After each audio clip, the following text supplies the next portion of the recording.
RumiNews Expert, el espacio de referencia donde las voces más destacadas del sector primario comparten su visión y su experiencia. Información clave, análisis profundo y conversaciones con los verdaderos protagonistas. Buenos días a todas las personas que siguen RumiNews. Hoy nos hemos desplazado a la Agencia Española del Medicamento para continuar con esta serie de entrevistas ligadas al sector de los rumiantes. Para reunirnos con Cristina Muñoz. Buenos días, Cristina, que buenos días. Nos ha recibido aquí en la agencia. Cristina, como todos sabemos, licenciada en veterinaria por la Universidad Complutense de Madrid, diplomada en Dirección y Gestión de Empresas por la Confederación Empresarial de Madrid también, y desde hace ya algunos años coordinadora del Plan Nacional de Resistencia a los Antibióticos. Y lo primero que me gustaría preguntarte, Cristina, es, son cuanto más de 10 años 11 años del plan. Y a mí me gustaría que nos dieras tu primera impresión. Sabes de dónde estábamos, sabes dónde estamos ahora, es decir, ¿qué sensaciones tienes, ¿no? de todos estos años de trabajo? Es decir, ¿dónde hemos avanzado más y dónde nos queda más recorrido todavía? Bueno, como en cualquier proyecto que lleves a cabo, hay muchas sensaciones buenas y muchas sensaciones malas, pero sinceramente después de 11 años la mayoría de las sensaciones que tengo son buenas. Buenas, ¿por qué? Porque yo creo que hemos avanzado mucho en cambio de comportamiento, lo cual fue el objetivo de la primera estrategia PRAN. Cambio de comportamiento, cuando nosotros empezamos, la famosa frase de si lo llevo haciendo toda la vida, ¿por qué voy a tener que dejar de hacerlo si nunca ha pasado nada? Bueno, pues ese comportamiento se ha cambiado, explicando por qué es importante que cambies, que lo dejes de hacer y que empieces a hacer las cosas de otra forma. Por lo tanto, eso me parece algo muy positivo que hemos obtenido.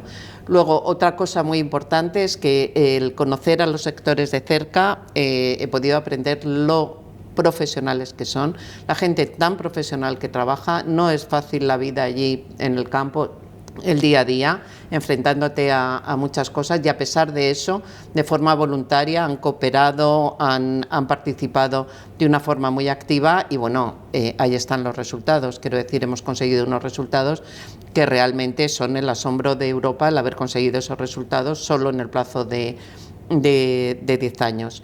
Y otra sensación que tengo es que hemos avanzado mucho, pero nos queda mucho por hacer todavía. Estamos a mitad de la carrera, esto es una carrera de fondo y todos los días hay que procurar ir hacia adelante y no dar un paso atrás. Y hay veces que es difícil porque la propia vida te lleva hacia atrás. Pues por ejemplo, el sector porcino, ahora con el problema que tiene el PIRS Rosalía con las infecciones bacterianas secundarias, pues es un problema que tienes que atajar con antibióticos y los tienes que usar, y claro, eso te lleva un paso atrás. Por tanto, todavía nos queda por hacer, pero 11 años con una sensación muy positiva y muy buena. Muy bien, está claro, como bien comentas con el caso del PIRS, que las infecciones son algo dinámico, ¿no? Y no sabes exactamente nunca cómo van a evolucionar y qué cambios pueden motivar, ¿no? Cristina, centrándonos un poco específicamente en el ámbito de los rumiantes, donde los resultados, como bien comentas, de reducción del uso de antimicrobianos han sido pues, muy positivos, espectaculares, diría yo, en muchos aspectos, ¿no? ¿Qué opinas de esa evolución, por ejemplo, además en determinados ámbitos como el uso de antibióticos categorizados tipo B, que ha descendido una barbaridad, es decir, incluyendo sectores donde el uso de los antibióticos siempre ha sido pues, bastante tradicional, como podría ser el cebo de terneros, por ejemplo? ¿Qué opinas al respecto del esfuerzo específicamente en el ámbito de los rumiantes? Bueno, han hecho un esfuerzo bárbaro porque realmente el sistema de producción no les favorecía en principio a tener una rebaja importante del consumo de antibióticos y sobre todo de determinadas formas farmacéuticas como son las premezclas. Sin embargo, por ejemplo, Vacuno de Carne fueron de los primeros que se adhirieron al plan de forma voluntaria con el objetivo de eliminar el uso de premezclas. Lo consiguieron prácticamente en el primer año de proyecto. Y luego, bueno, pues el control que han seguido es muy estricto. ¿Qué hizo bien el mundo de los rumiantes? Identificar dónde estaban los problemas. En el cebo, cuando traen de distintos orígenes, los ponen todos juntos, la mitad de los animales llegaban enfermos. Aquí es un punto clave que tenemos que tratar. Bueno, pues en partos, cada uno Vacuno lo identificó, Vino y Caprino lo identificaron también, donde estaban los problemas. Y lo que hemos hecho es centrarnos a trabajar en esos puntos en esos problemas y ver cómo se podía mejorar el uso de los antibióticos ahí. Vuelvo a decir, una profesionalidad impresionante de todos los sectores, un gran esfuerzo, pero concretamente en el mundo de los rumiantes todavía nos quedan 2 puntos que tenemos muy identificados donde tenemos que seguir trabajando. Uno de ellos es efectivamente cuando se recibe en cebo. Ha mejorado muchísimo, por tanto partimos ya de un punto que no es el de hace 10 años, sino que hemos mejorado mucho, pero es un punto que no podemos descuidar porque realmente por allí nos pueden entrar muchas enfermedades y por tanto problemas que nos lleven a a incrementar el uso de los antibióticos. O sea que ahí identificas un poco los retos todavía que le queda al sector, efectivamente muy ligado por ejemplo a lo que es el complejo respiratorio bovino, ¿no? Donde participa una serie de virus, bacterias que luego utilizan ese efecto. ¿Podría ser alguna solución, por ejemplo, de alguna manera incentivar la vacunación frente a diferentes virus que luego generan? Sí, yo creo que tenemos que trabajar mucho en la prevención y en la vacunación. La vacunación tiene que estar mucho más instaurada de lo que está, tiene que ser más accesible y tenemos que convencer a la gente que la vacunación no es un gasto, es una inversión. Hasta ahora se veía muchas veces, los antibióticos son muy baratos, las vacunas son más caras, y entonces hay muchas veces que económicamente hablando decían, ya, pero yo tengo que hacer ese gasto en vacunación. Es muy difícil, pero estamos en ello, convencer, no estás gastando, estás invirtiendo.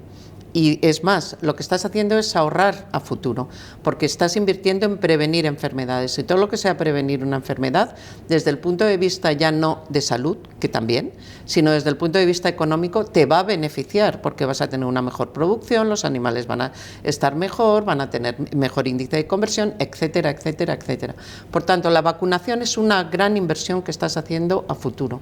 Y en eso es en lo que tenemos que trabajar, instaurar mucho más toda una batería de vacunas que tenemos muy buenas y por otro lado trabajar con la industria para fomentar el que se pongan cada día más vacunas en el mercado que faciliten el que no necesitemos usar antibióticos. Yo opino exactamente lo mismo y creo que efectivamente uno de los puntos clave es lo que tú acabas de hablar, ¿no? El trabajar con el multiorigen, que a veces además por el propio funcionamiento del sector hace complicado incluso que los animales te puedan llegar vacunados, porque claro... Sí. El sistema lo hace complicado. El sistema lo hace complicado porque, claro, muchas veces los animales vienen de diferentes orígenes y tú no sabes ni controlas qué es lo que pasaba con ese animal unos meses antes, ¿no? Exacto. Es decir, Cristina, una cuestión que a mí me genera también eso, incertidumbre, ¿no? A la hora de preguntarte, es decir, cuando uno sale de Europa, un poco, digámoslo así, y visitas otras latitudes, a mí me pasó, por ejemplo, hace unas semanas, visitando Australia, da la impresión de que efectivamente saben lo que es la lucha frente a los antimicrobianos, pero da la impresión de que se lo toman de otra manera. Es decir, no sé si voy a decir menos avanzado que como vamos en Europa, pero al menos la impresión es que no le dan tanta trascendencia, ¿no? Es decir, tú eres la representante española en el Comité Europeo de Evaluación de Medicamentos, es decir, te mueves en ese ámbito europeo. Cuando sales de nuestras fronteras, y no de las fronteras españolas sino europeas, ¿tienes la misma sensación de que fuera de Europa esto todavía tiene más dificultades o está todavía, digamos, en unas etapas menos desarrolladas? A ver, no es tan fácil decir sí y no, y te voy a explicar por qué. Cuando nosotros empezamos y visitábamos países pues como podía ser India, como podía ser Corea, China, y luego hablamos de toda Hispanoamérica, realmente veías que lo que estábamos haciendo dentro de Europa llevábamos mucho adelantado en relación con lo que estaban haciendo estos países. Para mí esa sensación ha cambiado. Y creo que la gente, organismos internacionales como la FAO, como la OMSA, como OMS, etcétera, sí que han promocionado, digamos, mucho el que en esos países se conciencie. Aún así, todavía hay países donde los antibióticos se usan como promotores de crecimiento. Correcto. Eso es un paso atrás abismal, y en cambio hay países que cuesta mucho el quitar, que se usen como promotores de crecimiento. ¿Qué es lo que tenemos que tener también en cuenta? A mí, yo la primera vez que visité la India para un proyecto de estos, me dieron una lección, porque sin ser consciente llegas con prepotencia europea.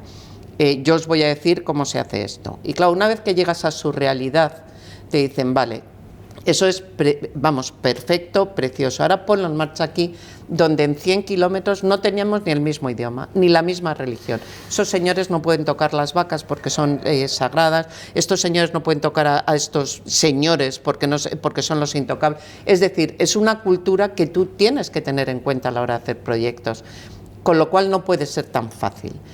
¿Qué es lo que sí noto? Pues por ejemplo, Australia. Pues cuando yo comento con los compañeros de Australia, realmente ellos no creen que este problema sea tan, digamos, no tienen la concienciación todavía de tener que tomar decisiones muy radicales.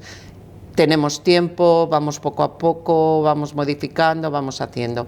Hay que aumentar esa concienciación, porque no estamos hablando de países en vías de desarrollo, estamos hablando de países ricos y de países que pueden invertir. Estados Unidos, pues te da un poco la sensación lo mismo, queremos hacer, pero vamos lentamente y tal. Pero pensemos una cosa, seguridad alimentaria. Todos damos por hecho que la comida que se nos pone delante es segura. Pero en cambio tú cruzas las fronteras europeas, y no estoy hablando de irte a Vietnam ni a la India, estoy hablando de irte a Estados Unidos, y tú no tienes la seguridad alimentaria que tenemos aquí. Quiero decir, Europa vamos muy por delante en ese sentido. Y claro, cuando sales siempre te da la sensación de decir, ¿no estaremos haciendo el tonto nosotros yendo tan estrictos?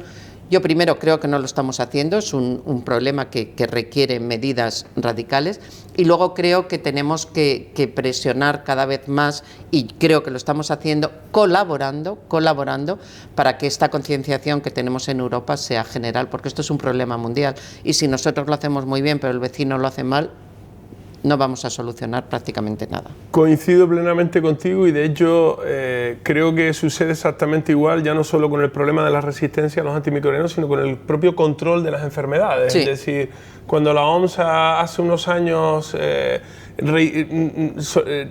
publicó aquella emergencia con respecto, por ejemplo, a la viruela del mono y al monkeypox, evidentemente no estaba solicitando, no tenía realmente la intención de que la infección pueda llegar a Europa y fuera realmente importante. Era una llamada de atención a todos los países para que ayudaran donde están los problemas, ¿no? Exacto. ¿Puede ser que llegue a suceder algo así también con el tema de la resistencia a los antibióticos? Es decir, que tengamos que ir a otras zonas menos desarrolladas a aplicar un poco ya vamos, tenemos muchísima colaboración. Tenemos muchísima colaboración con Hispanoamérica. Desde la primera reunión que nosotros fuimos, donde no existía nada, ahora cada vez que vamos es impresionante lo que han avanzado, lo que hacen. Insisto, económicamente vienen muy apoyados por estos organismos internacionales, también por la Unión Europea, etcétera, porque la mayoría de las veces el problema que tienen es que no tienen recursos para poner en marcha un buen sistema de vigilancia, un buen sistema de recogida de datos. La mayoría de las veces ese es el problema, pero una vez que han sido apoyados económicamente por todos estos organismos, por la Unión Europea, sí que han puesto en marcha mucho, y ahora mismo tú ves países que van muy avanzados. Tú tienes un sistema en Chile, tienes un sistema en Argentina, en Uruguay, en Paraguay, que va muy avanzado. Y luego siempre es impresionante cuando llegas para colaborar, compartir experiencias, el recibimiento que te hacen, cómo reciben el que alguien se haya molestado en ir hasta allí para decir cómo lo podemos hacer, si podemos colaborar y tal. Con lo cual, yo tengo muchas esperanzas en que en breve, sobre todo en esta parte, esté bastante controlado. Cosa diferente es cuando vas a otras regiones, como puede ser, por ejemplo, China, que ha sido muy receptivo. Hemos estado en China, han sido muy receptivos con todo este problema, pero claro, no nos podemos olvidar que los datos que nos proporciona China son prácticamente nulos, quiero decir, bueno, por sus condiciones políticas. Y luego en India pues es muy complicado también recoger datos, pues por las condiciones propias que tiene ese país, donde hay 1000 lenguas, 1000 tipos de culturas diferentes, y el dinero pues de momento no les parece prioritario el invertirlo en esto. Tenemos que trabajar mucho más todavía en las zonas de Asia, sobre todo, para involucrarlas más y que, bueno, pues que lo hagan importante. Parece que cuando siempre nos referimos a problemas sanitarios globales como estos, siempre nos referimos o nos vamos focalizando al final en las mismas zonas, ¿verdad? Asia, África, ¿verdad? Que parece que es donde siempre surgen todo este tipo de cuestiones, ¿no? Cristina, para ir terminando, y evidentemente en varias ocasiones en este ratito nos estamos refiriendo a lo que es realmente, que es una problemática global, ¿no? La cuestión de la resistencia a los antimicrobianos, un problema o una cuestión que, como todos sabemos, es un fenómeno natural que no vamos a eliminar nunca y que tenemos que tener controlado. ¿Tu sensación después de todos estos años de trabajo detrás del PRAN, a nivel nacional, a nivel global, es que estamos avanzando, estamos ganando esta guerra o hacia un uso más coherente de los antimicrobianos? Pero me refiero no solo a la impresión desde el ámbito de la sanidad animal, sino en global, ¿no? Porque todavía cuando hablas con determinados colectivos, lo que es nuestra sociedad habitual, les cuesta entender ese mensaje y el por qué un médico no le receta un antibiótico para curarse, ¿no?, del problema que tiene, ¿no? ¿Qué sensación te queda? Es decir, ¿qué piensas? Yo creo que hemos avanzado muchísimo, hemos avanzado muchísimo. Todavía nos queda mucho lo que es la formación de la sociedad en general, de decirle lo importante que es esto, por qué, porque hay además mitos que están muy arraigados de yo no tomo antibiótico, yo no voy a tener este problema. No, si la resistencia no está en ti, está en la bacteria. Quiero decir, hay que aclarar todavía muchos conceptos, pero yo estoy muy positiva en las sensaciones. Yo creo que desde que empezamos, veterinarios, médicos, farmacéuticos, enfermeras, enfermeros, todos los colectivos sanitarios hemos aprendido a trabajar juntos, trabajamos juntos y creo que hay mucha más concienciación. Hombre, todavía te pasa, a mí me pasa. Yo he ido a una consulta de un médico con mi hija, le tomaron una muestra de garganta, salió negativo y dijo, bueno, por si acaso te voy a recetar. Y le dije, no, el por si no tiene que existir. Entonces le dije a qué me dedicaba y claro, la pobre dijo, vale, bueno, claro, si tienes un test rápido, úsalo, lo acabas de usar, te ha dado negativo. Y claro, ella dice, sí, pero todavía nos da miedo lanzarnos al vacío. Muchas veces es eso, el miedo a decir, ¡buah! Esta niña se le pone ahora con 40 de fiebre en 2 días y viene esta mujer y me mata a mí, ¿sabes? O sea, todavía nos queda ahí mucha labor, pero la sensación es muy positiva y creo que hemos avanzado muchísimo, todos los colectivos juntos y bueno, ha sido un trabajo de colaboración que yo encuentro que es envidiable y muy satisfactorio. Yo en ese sentido creo que hay que romper una lanza en favor, como bien acabas de decir, ¿no?, de todos los profesionales en el ámbito de los rumiantes, por ejemplo, que efectivamente, ¿no?, ante los productores, que al final son los que se están dejando el dinero, pues a veces tomar determinadas decisiones es complicado. Hace unos años no es fácil, ¿verdad? Porque uno se está jugando su puesto de trabajo ante la persona que le paga, ¿no? Y yo creo que somos en ese sentido, hay que romper una lanza en favor de todos nuestros profesionales que han entendido cuál es la problemática y en la medida de lo posible pues tratan de emplear esta herramienta que tiene que durarnos muchos años, muchas décadas, para el control, ¿no?, de las infecciones. Y además, si me permites decirlo, es muy fácil el decir hay que hacer. No es tan fácil hacerlo. Correcto. Hay que ir al campo y hay que ponerte en el que todas las mañanas va a la granja y es efectivamente el que se tiene que jugar su puesto de trabajo, porque hay veces que a quien le estás explicando no te voy a dar este antibiótico no lo entiende y se juega su puesto de trabajo. Luego hay que entender todo eso y por tanto valorar el mérito que tiene el que se haya hecho. Totalmente de acuerdo. Cristina, yo para finalizar te voy a hacer una última pregunta, te la tengo que hacer porque evidentemente todos sabemos lo que la polémica y todos los problemas que ha habido en los últimos meses principalmente, ¿no?, en relación con la aplicación del Real Decreto 666, es decir, llegaremos a un acuerdo, llegaremos a un entendimiento entre todos los colectivos implicados y desde tu punto de vista, ¿qué falta para eso? ¿Dónde está ese punto intermedio en el que todos podemos llegar? Pues mira, yo siempre digo que el 666 ha sido un ejemplo de legislación sin diálogo. Y eso nunca se puede hacer. Quiero decir, tú puedes legislar, pero siempre tiene que existir el diálogo.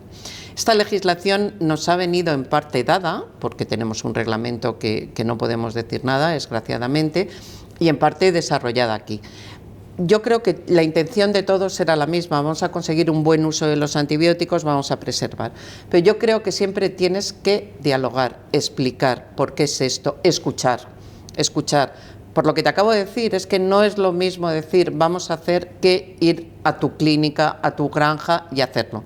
Entonces hay muchas veces que dices, mira, esto es inviable, es inviable. Entonces yo creo que ha faltado y creo que la administración pública tenemos que hacer una reflexión sobre una autocrítica, de decir, esto se tendría que haber explicado más, tendríamos que haber escuchado, tendríamos que haber dialogado mucho antes, y creo que muchos de los problemas no hubiesen surgido. Dicho esto, creo que también ha sido un detonante para otros problemas que ya teníamos en la profesión veterinaria y que ha sido como un detonante de decir, bueno, no podemos seguir así. Somos sanitarios, somos una profesión que muchas veces no se nos respeta y no se nos valora, y no podemos seguir así. En ese sentido, creo que ha sido un detonante positivo, ¿eh? Si de ahí sacamos un mayor respeto a la profesión, una mayor unión, me parece bien.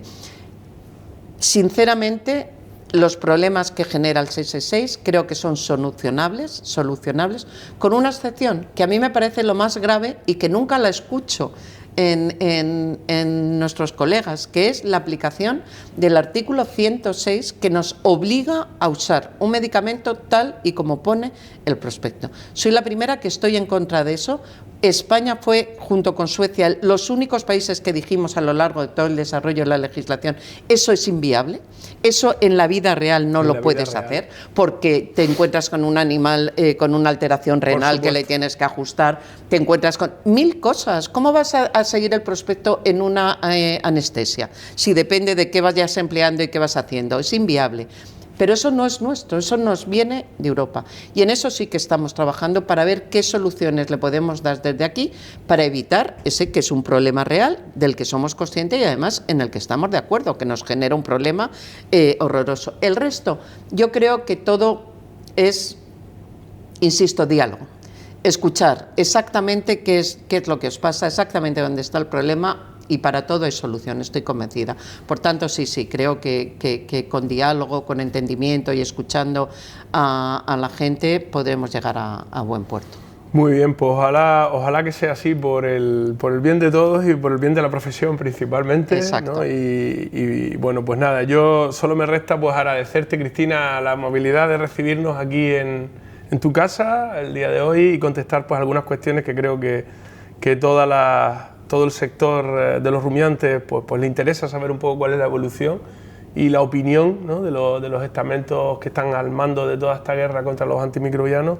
Y nada, darte las gracias de nuevo por recibirnos. Gracias a vosotros, y siempre decirle a este sector y a cualquiera que somos colaboradores, que nuestra misión es colaborar y no frenar, y que desde ese punto de vista es desde el que tienen que entender el plan como se ha entendido hasta ahora. No tenemos que cambiar porque hayamos tenido dificultades legislativas ajenas a nuestra voluntad. Tenemos que seguir colaborando como hasta ahora, que ha sido un éxito. Muy bien, pues muchas gracias, y aquí finalizamos pues esta entrevista a Cristina Muñoz, es la responsable del PRAN y aquí en la Agencia Española del Medicamento.